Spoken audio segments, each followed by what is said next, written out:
Hi, it's Greg Corrigan. It's Tuesday, March 31st, 2020.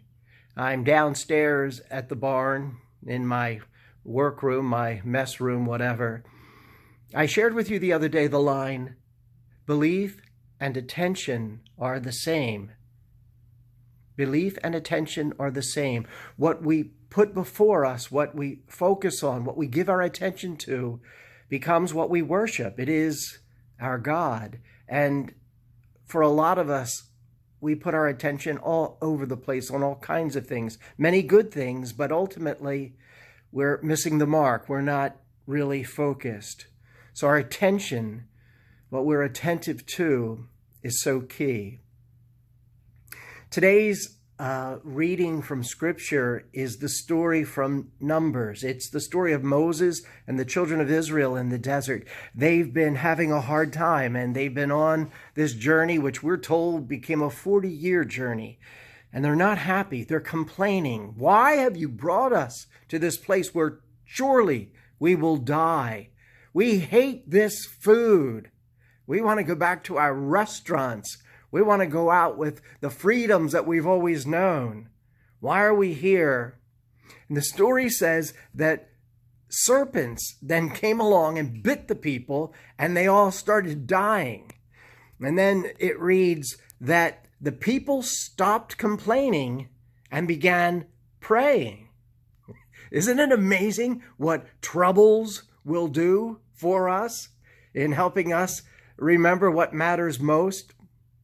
So the story says they prayed that the serpents, the problem, the virus would be taken away.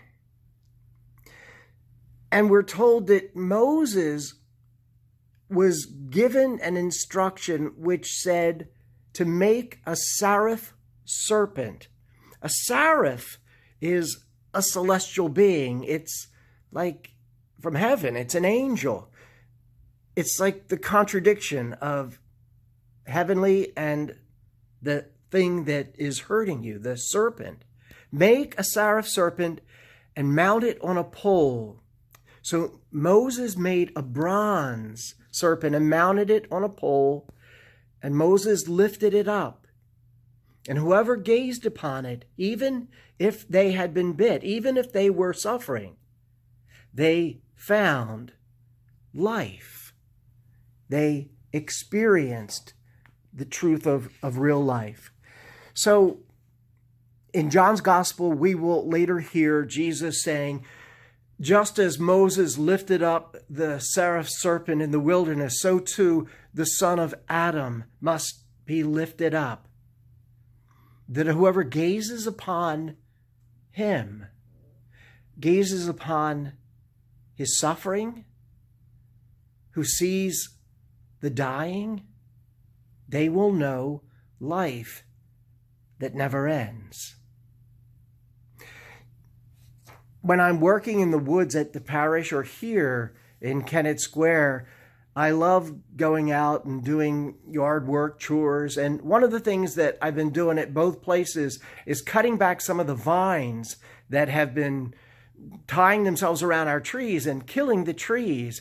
And as I take them down, they're amazing in their own structure, in their own, being. And these vines, to me, often look like coiled snakes. There's a piece of a vine that I cut down here in the woods. It is huge.